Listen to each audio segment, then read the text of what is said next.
Hello, good morning. Gugulat naman ako. Alam mo, usually po, kung sino yung nagsasalita, na alam niya na kasinungalingan ang kanyang sinasabi, ay nahiya, natatakot, nauutal. Pero bilib ako nito yung mga anti-Sara. Alam naman nila na mali sila. Nagsabi ng Supreme Court na mali sila. Nagsabi ng Senado na mali sila. Ang tapang pa rin lang magsabi ko anong gusto na sabihin. Mali naman sila.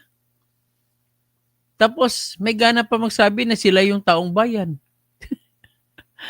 Okay, so bago natin pagkwentuhan ng mga ito, sana mayroon pang papasok, no? Alam ko na tulog naman mga sa ngayon yung aking mga si Prosperis, mayap abak, si Kabalen, Prosperis, gising pa. Mga iba, baka may magising pa, so antayin siguro natin, no? Mag-play lang muna ako ng aking channel ID. Para naman makilala niyo kung sino ako, how honest I am. You can assess me. Lahat po, basta sa akin lang, unang-una, while I was disbarred, the knowledge that I got and accumulated in my mind are so, I will not go away from my mind. Ganun lang ako kasimple. So if you can measure me how much I know from the information or pieces of information about the knowledge of law, and that will be coming out my mouth. Sa Israel ka pala, kaya pala. Kumusta naman pala sa Israel? Mayroon tayong Pilipino na taga Panay Island ata o taga Negros. Pilipina, babae, na natamaan ata ng missile ng Iran. Nauwi na rin dito. Kawawa naman mga kasama natin mga Pilipino. So anyway, we will now go first with my station or channel ID.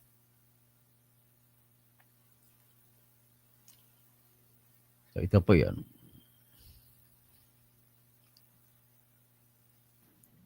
Ako po si Dr. Toto Tirador. O tawagin niyo akong Berteni Catalunya Kausing.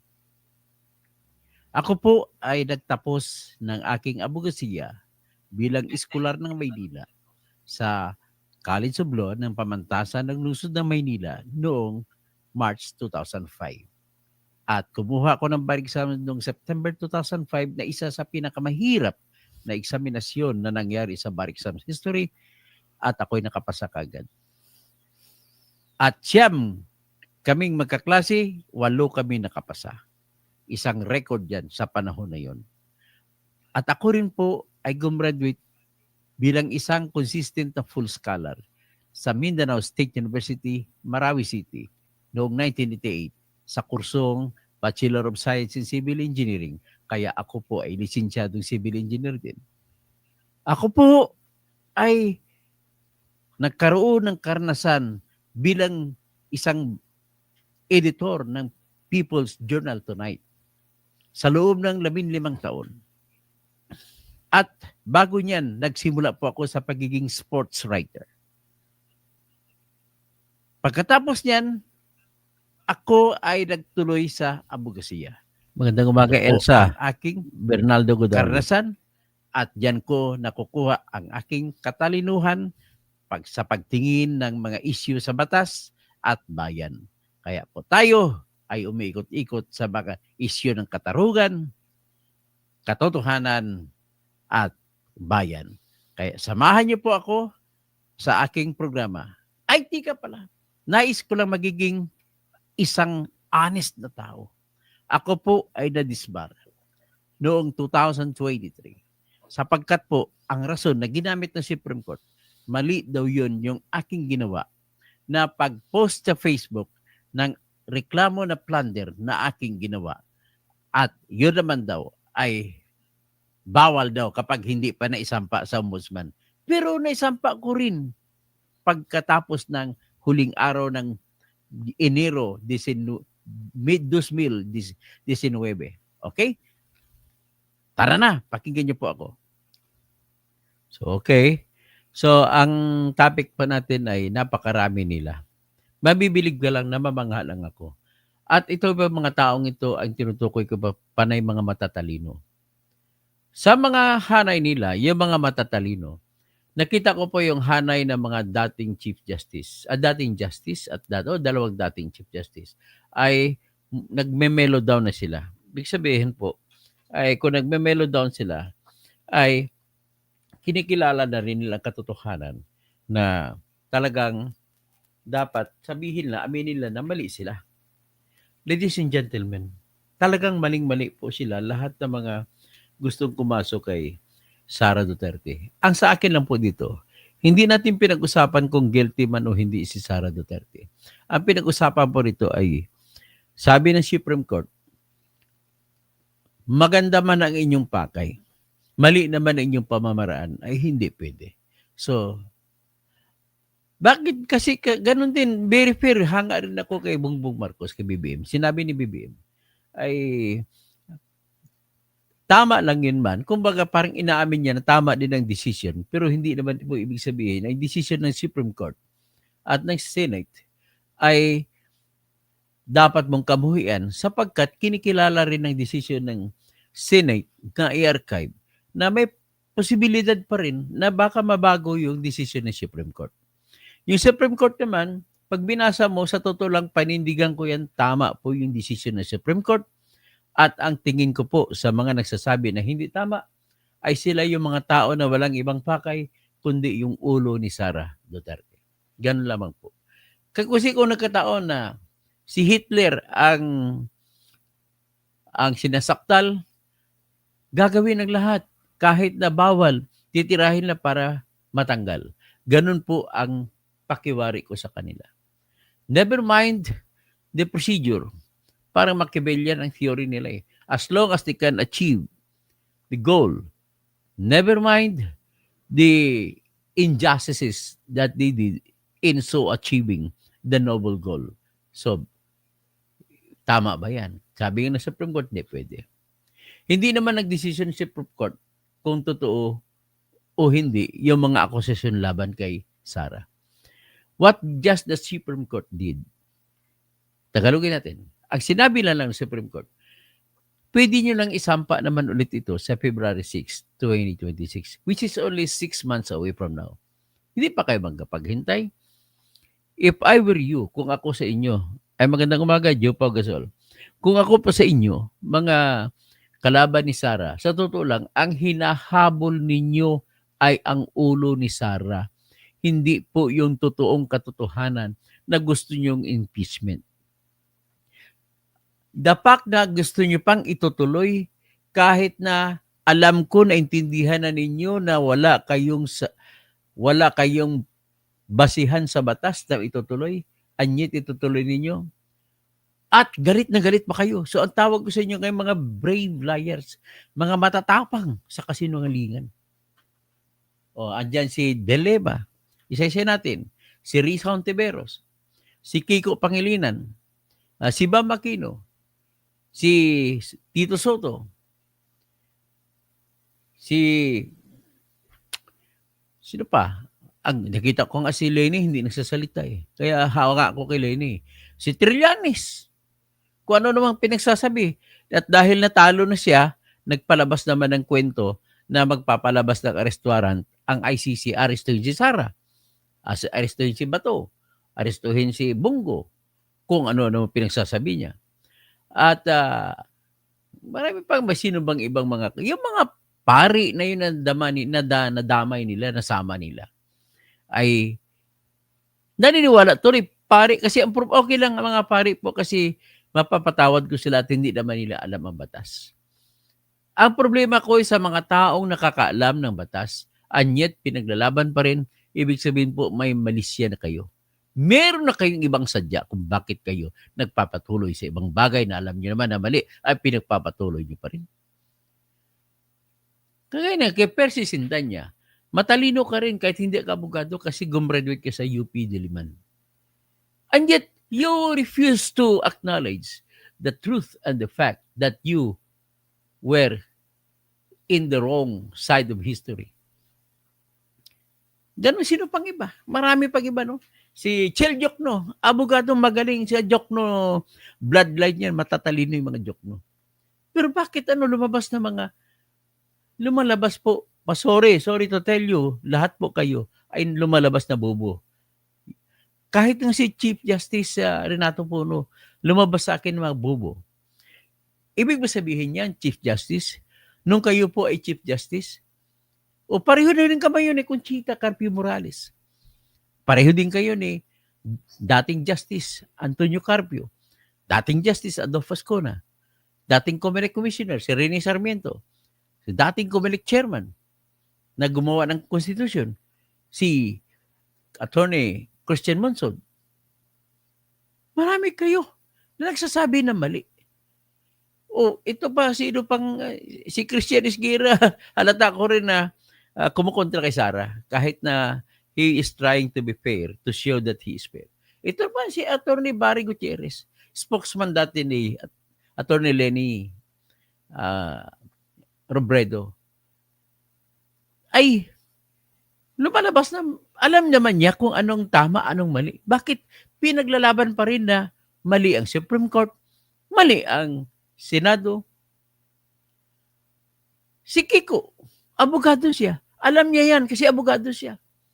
But then, hindi siya makaiwas ba? Hindi ba siya makaiwas sa grupo na tinayuan niya? Nahiya siya?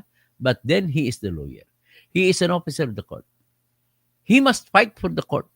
Kasi pag hindi natin ipaglaban, kahit mali din po ang decision ng Supreme Court, kailangan natin igalang para ang lahat ng mga tao sa tuwing magdesisyon ng court, lahat ng opisina, lahat ng pulis, lahat ng mga sundalo ay susunod. Halimbawa, aabot ang panahon na tatayo ang Supreme Court sa tama at ang kalaban ay sundalo na lulupigin ang kasalukuyang pamahalaan o kodita kung tawagin. Hindi na susundin ang Supreme Court. Kasi may tapang na sila hindi sumunod, kumontra. Kasi maraming mga tao na kumukontra sa Supreme Court. Ginawa po ang Supreme Court at lahat ng korte, mali man po ang laban nila, mali man ang sinabi nila, para maglalagay sila sa gitna. At ang paggigitna nila ay magbibigay ng tutulong para sa katahimikan ng mga naglalabang, nag-uumpugang bato.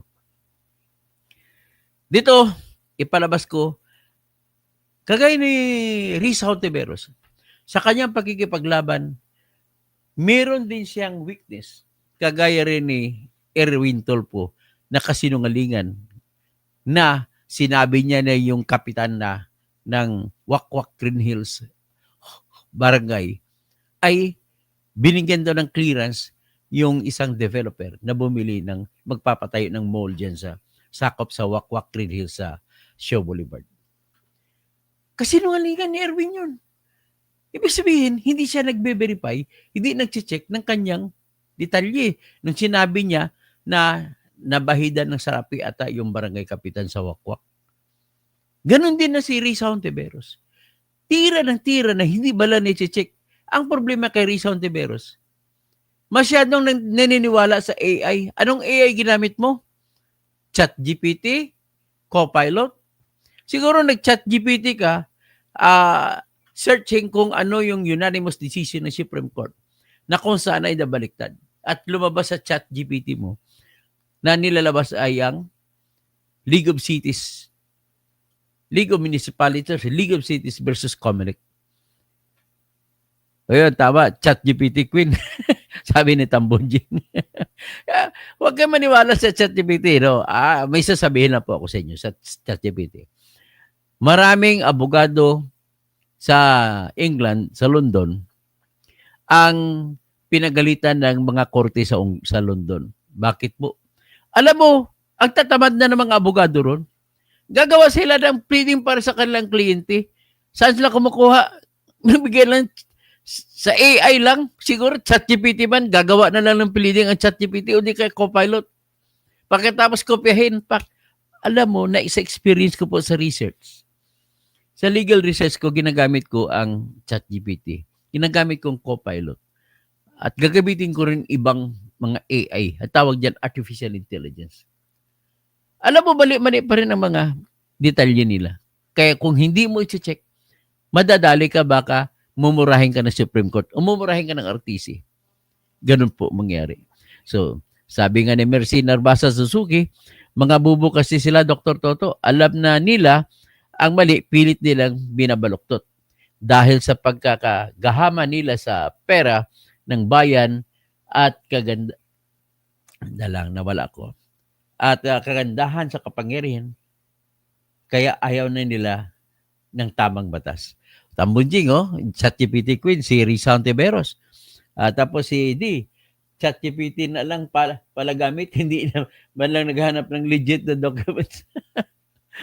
Presperes, Payapabak, lumabas na hosto, ang galing ni Senator Marcoleta. Ang galing to si Kabalin, yung Tarlac boy, the son of Tarlac. Bilib ako dyan, napakatalino. Iyan po kasi Presperes. Kami pong mga abogado na batak sa korte sa loob ng kipaglaban, yun kami, yun si Marcoleta. Kasi batak sa korte ng kipaglaban si Marcoleta. Kami po mga batak sa korte, argumento, kagad-agad mag-cross-examine ka, may bago object na kalaban, kailangan ang kakampi mo lang dyan, Presperis, yung talino mo. Mas matalino yung mga abogado na naglalaro sa korte. Kita mo, isang click lang ng kanyang daliri, lalabas kagad ang argumento. Ganun po. So ang lupit ga ni Senator Marcoleta, yung hawak niya maliit na papel na parang listahan lang ng utang, pero nilampaso si Tito Socrates. Kaya nga ang payo ko po sa inyo, mga subscribers ko, ang gawin niyo po, sa susunod, magbubuto po kayo, puro abogado na. Yung mga nag-aral sa law school, hindi yung abogado di karanasan lang. Hindi pwede, iba yun. So sabi ni D, galing po ng example niya. Natamimik nga si Pia Cayetano kung may manliligaw sa'yo at ayaw mo yung nanliligaw sa'yo. Anong gagawin mo? Maaring sabihin mo hindi direkta para hindi siya masaktan. Pero ang ibig sabihin naman, pwede mo sabihin na, ay, may trabaho pa ako, busy ako, pwede ba, maghanap ko lang ng ibang babae kasi wala akong, nakakahiya naman sa'yo, masyadong busy ako. Di ba, yan ang paraan ninyo mga babae. Isa sa pamaraan nyo kung ayaw yung lalaki na liligaw sa'yo. Sabi ni Marcoleta, paano nag-motion for reconsideration pa yung nanliligaw sa'yo? Kung ano na pa pinagsasabi. So, ang ganda nga, ibig sabihin naman, ganun po, the shining example of Marcoleta. First timer pa siya as senator, pero napakagaling niya. Tinalo niya lahat. Sa totoo lang, sumusunod na nga lang sa kanya si Attorney Alan Cayetano. Sumusunod din sa kanya si Attorney Chis Escudero. Ang galing niya. So anyway, ito po, ipalabas natin yung nag-chat GPT queen na si Risa Ontiveros. Ito, tingnan natin kung anong ginawa niya. Nag-argumento pa. Ito. Nakakahiya naman kay Attorney Marcoleta. Napakagaling na abogado. Yan, ito. Panoorin natin si ChatGPT Queen. Yan. ChatGPT Queen. Mr. President, unbanked decisions po. Well, you have to cite the I would gladly jurisprudence. cite the GR number po bang hinihingi, Mr. President? Pagka sinabi pong lahat po ng members ng Supreme Court, 15 of them, unanimous. To Kasi po, reiterate what baka division lang yan, 5 lang yun. Hindi po No, bank Mr. yun. President, to reiterate what I already said, mga ano po ito, mga reversal ng unanimous Supreme Court decisions. Yes, but I am At sa asking for dalawang qualification, halimbawang Mr. binigay President, ko whether po these are on bank MR. decisions or decisions by a division. And whether or not they Mr. were President, characterized sinabi by, ko rin na po kanina, Sandali unbanked po. decisions po ito. Ay, hindi po. whether or I am not the replying to the decisions question. are characterized by the following qualifications. 1, unconstitutional, void ab initio, violative of due process. All these are present in those jurisprudence cases as you cited. Mr. Mr. President, Mr. President, bagamat para itong yung pinag-uusapan natin kaninang operative facts. Kanina, simple lang yung tanong eh. Ay, May hindi ka, kaso na po ba na hindi ka kasi abogada. Kaya ko huwag ka magkipagbalitaktakan sa abogado na magaling. Hanap ko naman ng dahilan, kunwari ka pa. ang Supreme Court sa unanimous decision ay ni-reverse ang sarili nila? Ngayon, may dinadagdag na tarong. Pero sige po, yung League of Cities of the Philippines versus COMELEC, the Supreme Court, in its original decision in 2008, unanimously declared the cityhood laws unconstitutional. I will have to get more information po on the ISAA reversal of unanimous decision. Pero malinaw na mga sagot na po ito dun sa original na tanong. So the original assertion na hindi po natin alam kung na-reverse na ng Supreme Court ang sarili nila sa original na unanimous decision has fallen by the wayside. Kasi the Supreme Court, as I said already earlier, has reversed a unanimous decision en banc in a lot of instances before. Yun lamang naman po, Mr. President. Halata na ha? Nagbabasa siya sa cellphone niya, ChatGPT, tinitingnan niya. And entered Salamat into po. the records, Majority Floor Leader. Ngayon, ipapakita natin ngayon ang pagsampal sa kanya ng Supreme Court. Ito naman po ang pansampal ng Supreme Court sa kanya. Ipakita natin. Pasensya na, Madam Risa. Ang problema sa iyo ay mahilig kang mahilig ka sumugal, ang tapang-tapang mo, kasinungalingan naman pala sinasabi mo. Ang kasinungalingan mo ay kasalanan mo yan, hindi ka nag-check. Ito, pakinggan natin ang pagsampal sa iyo ng Supreme Court. Nilinaw ng Korte Suprema na hindi unanimous ang kanilang desisyon sa kaso ng League of Cities versus the Commission on Elections o COMELEC. Payo ng hukuman, tingnan ang desisyon at resolusyon na nasa kanilang e-library. Ayon kay Supreme Court spokesperson Attorney Camille Ting, hindi sila tiyak kung saan nanggaling ang claim na ang desisyon ay unanimous. Noong isang araw, sinabi ni Senator Risa Hontiveros na unanimous ang desisyon ng Supreme Court sa kaso ng League of the Philippines. Nag-ugat ito sa pagtatanong ni Senator Rodante Marcoleta kung mayroon bang nangyari na binaligtad ng Supreme Court ang kanilang unanimous decision. Yan ChatGPT tinitingnan. Kaya, pasensya ka na, Risa, no? Ang tapang-tapang, bilib ako sa iyo, matapang ka kahit alam mo na kasinungalingan. Sa decision po, sa pagbabasa, hindi po ganun kasimple sa impression ninyo na akala nyo talo yung abogado. Sorry po, iba yung abogado, iba yung magsalita, iba yun ang utak nun. At huwag kayong sumabay dyan kasi pag ganito, napapahiya tuloy kayo. Ito naman, tingnan naman natin itong isang abogado na loko-loko. Pasensya ka na, Joel Chua. Loko-loko to Alam mo naman, Joel, na mali kayo, but ipinagpapilitan mo pang laban ang gusto mo. Pakinggan mo si Joel Chua alias Barangay Hall. Yan. Magkano kaya kinita mo sa Barangay Hall na sa Barangay 313 sa Santa Cruz, Manila, Mr. Joel Chua? Magkano ba kinita mo? Ba't pinaglalaban mo yun? 19 million lang gastos nun. So, pwede ka pong kasuhan. Maghanda po ako ng kaso ng malversation. Malversation. Isusulat ko na ito para hindi makalimutan. Versus Joel Chua. Tsaka, disbarment. Tsaka, ethics complaint. Okay. Sinilista ko na nito para hindi ko makalimutan. So, pakinggan natin si Mr. Joel Ticalon Chua. Ayan. Joel. Basura sa Metro Manila. Sa aming pong paniniwala, hindi pa po tapos ang laban. Tayo po ay patuloy pa rin na umaasa na mabibigyan ng due process. Ang hindi lamang po, dahil ang na-deny po ng due process dito ay ang taong bayan.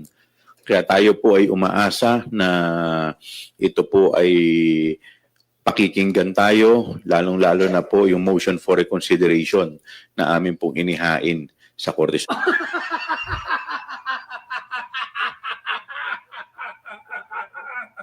Sa amin pong paniniwala, hindi pa po tapos ang laban. Tayo po ay patuloy pa rin na umaasa na mabibigyan ng due process ang hindi lamang po dahil ang na-deny po ng due process dito ay ang taong bayan. Kaya tayo po ay umaasa na ito po ay pakikinggan tayo. Ang mali sa'yo, ba't may dinadamay kami? Taong bayan. Huwag mo kami damay, hindi kami kasama sa taong bayan? Oh, hindi yung mga DDS hindi ba kasama sa taong bayan? Yung mga botante ni Sara hindi ba kasama sa taong bayan? Sama mo naman magsalita. Ngayon, ang mali sa iyo, Attorney Joel Chua. Una, alam mo na bawal magpatayo ng building sa kalsada, pinatayo mo pa sa Barangay 313, Santa Cruz, Manila.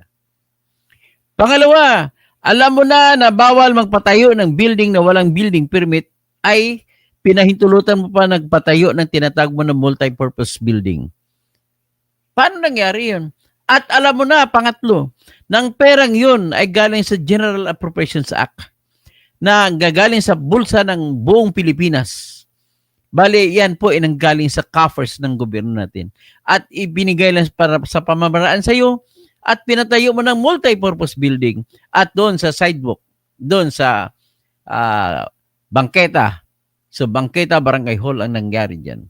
So, ngayon, dahil nagiba na, sinira na ni Isko kasi nuisance per se, o nuisance per se, ay saan ngayon, paano mabawi ng Pilipinas ang pera na binigay sa iyo? Ibig sabihin po, malversation yan. At makukulong ka sa ikakaso ko na violation of Section 3, Paragraph E ng RA 3019. Ito po yung kasong ihanda ko laban sa iyo. Ayoko na mga pangmarisan ka ng ibang mga politiko gaya mo. Marami pang ibang politiko na mga kontraktor. So, kaya, ang problema ko rito, alam mo na nagsasabi ang Supreme Court ng tama na mali ang inyong impeachment complaint sapagkat binaliwala ninyo ang tatlong reklamong impeachment na naunang naisampa noong December 2, December 4, December 19, 2024 at pinaboran ninyo.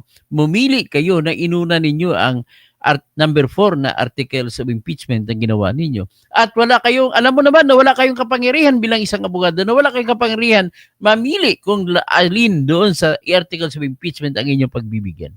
And yet, ginawa nyo at ngayon ipaglalaban mo. Nakakaya. Tapos, hindi lang yan.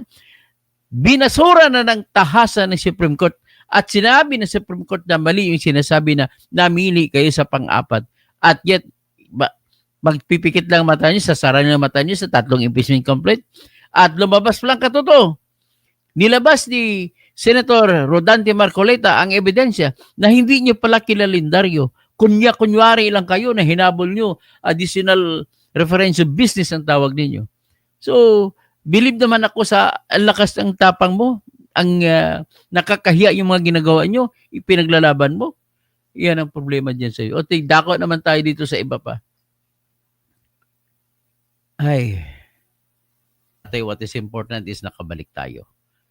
So, anyway, ang kasunod naman ipipresenta ko,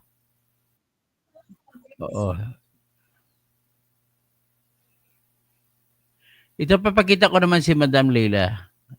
Si Madam Leila de Lima. Alam mo, kinakampihan ko si Madam Leila de Lima pagdating sa kaso na sinampa sa kanya sa panahon na bilanggo siya. At siniportan ko siya na walang kwenta yung kaso laban sa kanya. Pero ito, ayaw ko naman sa kanya yung alam niyo na, basta top notcher po siya sa bar exam. Pero bakit naman hindi niya ginagalang ang Supreme Court? Tingnan mo. Tsaka, hindi niya rin ginagalang ang Senado. Naging senator din siya. So, napakapangit po para sa kanya. Ayan.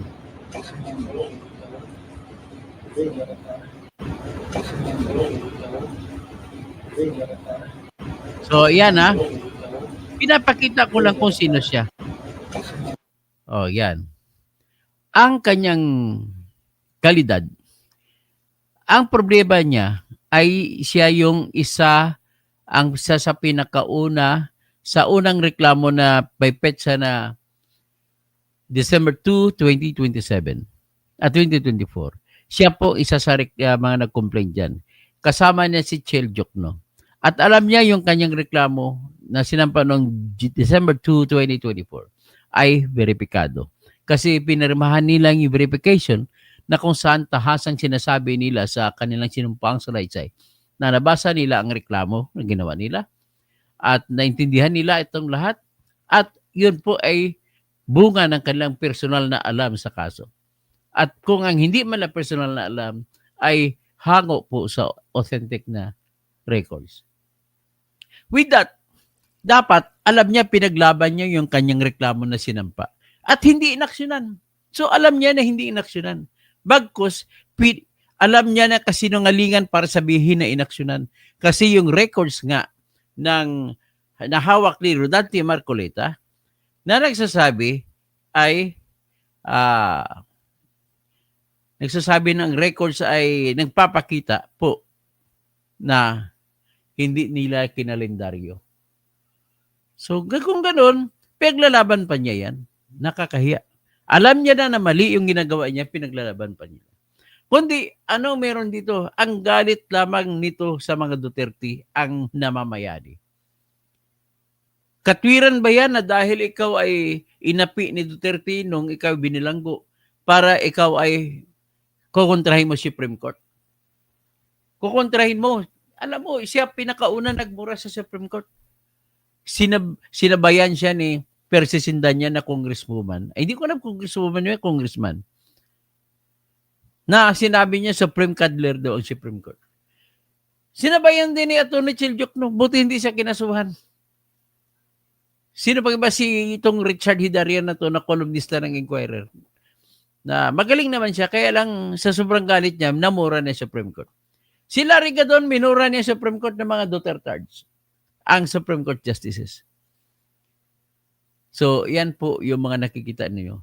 Isa lamang po sa mga matatapang na mga sinungaling. Isama mo rin din si Justice Antonio Carpio. Hindi pa rin makakapanag. Alam niya na kasinungalingan yung kanya. Anyet, sino binabayaran ba siya ni Tambaluslos? Nagtatanong lang ako. Ayoko magmarites diyan kasi nagtatanong lang ako. Kasi unang-una, hindi ako makapaniwala sa isang justice na matalino kagaya niya ay magsasalita siya na mali ang Supreme Court na kung saan siya nanggaling. Mamaya, babasahin ko ang punto por punto kung bakit mali sila. Ganon din si dating Justice Conchita Carpio Morales. Ano ba nangyari sa inyo? Binigyan ba kayo ni Tambaluslos? Ito naman si Adolfo Pascura, medyo malinaw na ngayon. Ang kanya, binabawi niya kanyang salita. Kailangan niya igalang ang Supreme Court. Although mali-mali pa rin mga punto niya. At si Justice, ang asaran ko na rin si Justice Renato Puno. Mali din po ang punto niya. Mamaya, ipaliwanag ko mamaya kung bakit mali sila. Pagkatapos, may gana pa sasabihin na yung, kung saan siya nanggaling. Sasabihin niya na walang mali yung paghimasok ng Supreme Court. O ganun din si Artemio Panganiban. Hindi ko sinasabi na nabigyan sila, pero yung the fact na bumaliktad sila sa kanilang prinsipyo, kung ikumpara mo sa kanilang mga sinabi, sa kanilang mga naunang decision, malayong-malayo. Ang ibig sabihin po, naging matapang pa rin sila ngayon sa kasinungalingan.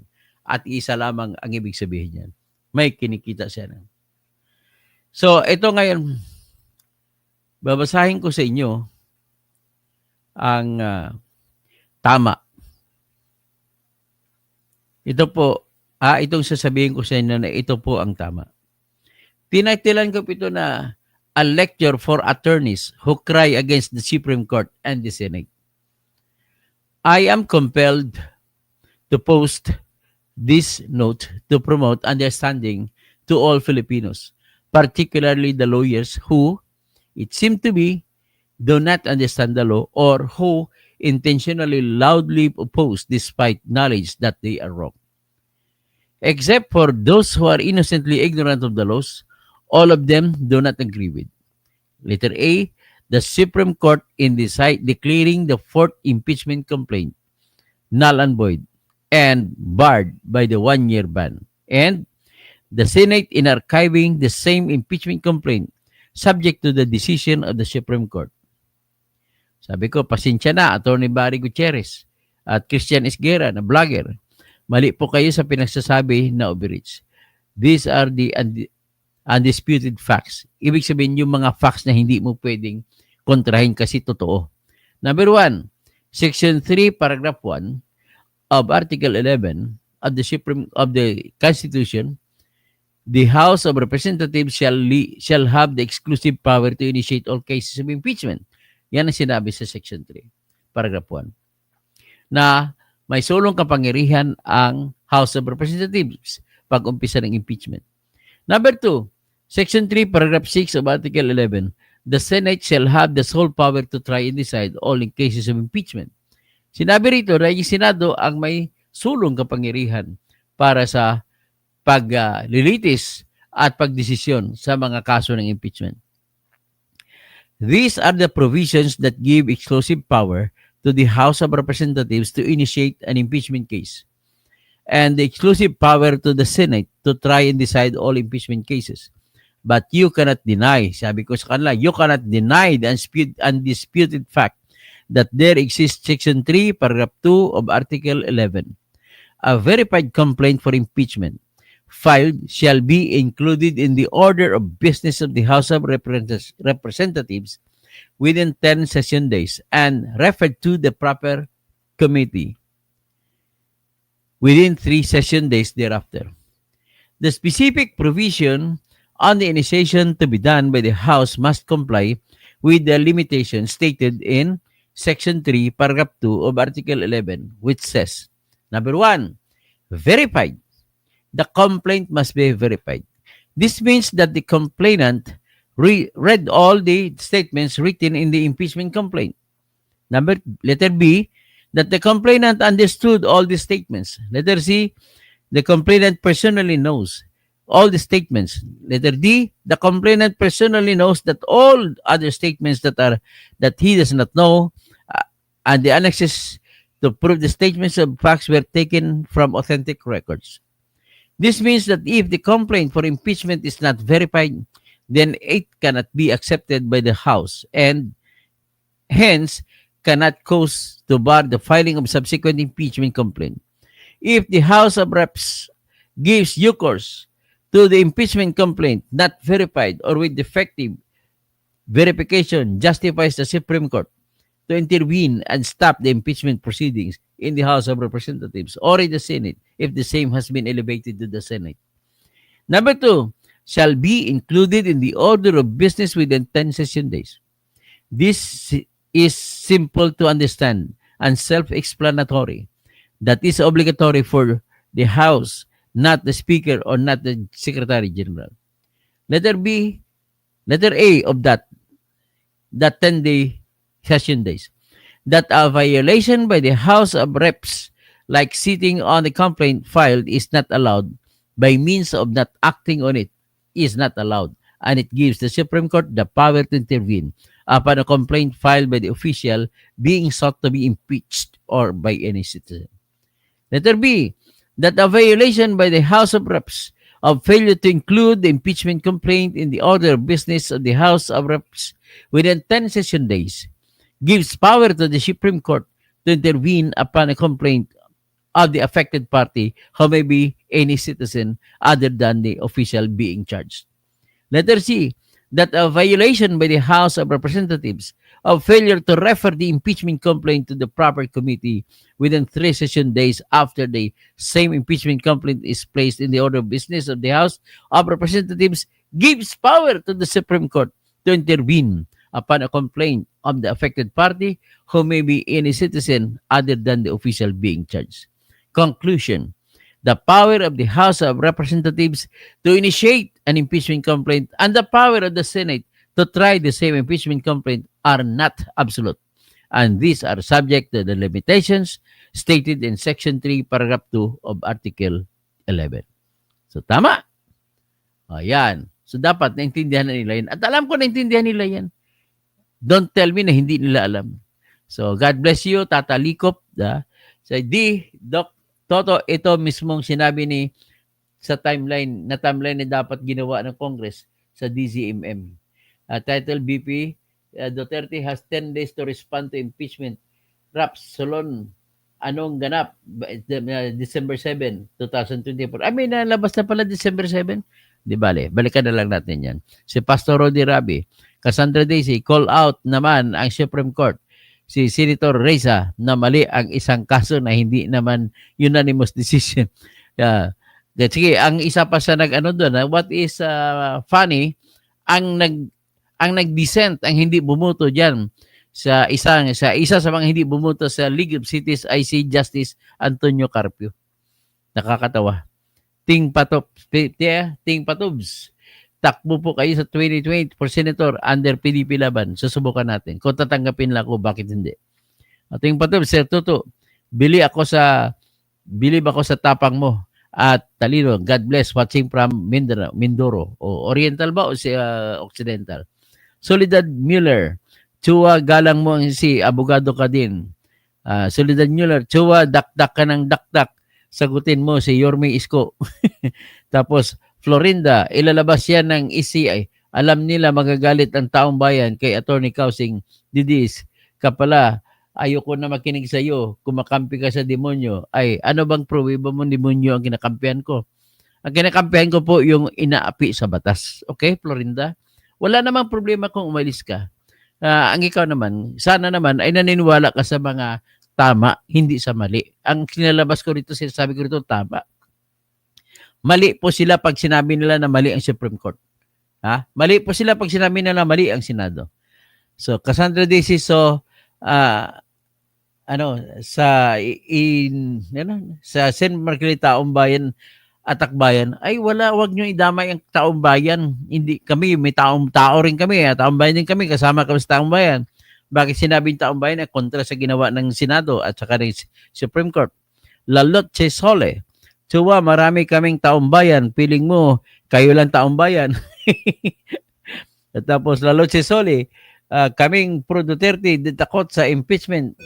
Pwede naman sila maghain basta maayos ang proseso at hindi yung nakakaluko na pag-file ng impeachment. Buti may Supreme Court na nanindigan ng tama. Tama po. Okay. Asa na ba ko?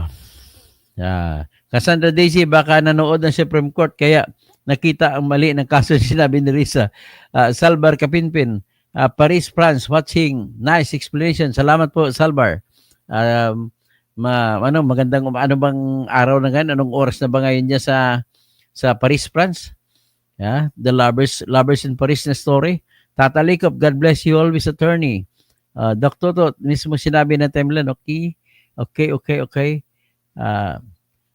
Saan ba?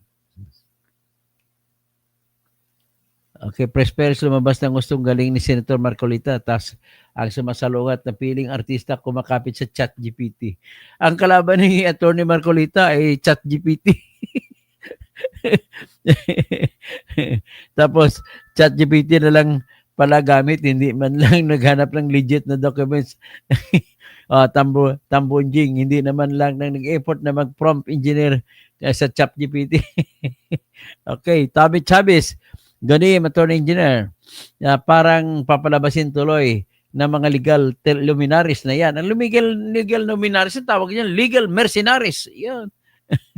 Mali si Francisco na mismong, si Francisco pala sa anis ko sabihin siya, lumabas, nagsalita, nagagalit siya, kaya yun ginagamit ang kanyang kaso sa pagpopromote ng kasinungalingan. So, Jupao Gasol, Dan Tamsak, salamat po. Jupao Gasol, salute, Dr. Toto. So, yan ang aking punto lang dito. Bakit kung sino pa, alam nila sino kasinungalingan sinasabi nila. Pinaglalaban pa rin nila, asar na asar talaga ako. Kaming Pro Duterte, sabi, di takot sa impeachment. Pwede naman sila maghain basta maayos lang proseso at hindi yung nakakaluko na pag-file ng impeachment. Buti may Supreme Court. Okay. Lalo si Chua, marami kaming Taong Bayan, ha? Piling mo, ikaw lang Taong Bayan. Cassandra Daisy, okay, si Florinda. Ay, Florinda, ano ka naman, Florinda? Mag-ayos-ayos ka po. Pakiusap lang. Mali po ang pinanimulaan mo, Florinda. Okay? Tapos, Ting Patubs. Sir Toto, nabasa ko na pala yan. Si Pastor Rodi Rabi. Tapos, Si D, Dr. To, ito mismong sinabi nila, nabasa ko na po. Okay. Meron palang 3 days and 10 days. Akala ko 10 days lang. 3 days po, pagkasama sa 3 days. Baka nanood ng Supreme Court, kaya nakita mali. Okay. Salvar Kapinpin. Sino pa? Magandang umaga po. At sana naman ang iba pang mga team replay ay tulungan nyo ko mag-like, subscribe, at please don't skip the ads kung pwede lang. At yan lang po ang makadagdag buhay sa amin. Pati yung please like para naman masaya tayo at mag-increase yung algorithm natin. Okay, magandang umaga po sa inyong lahat.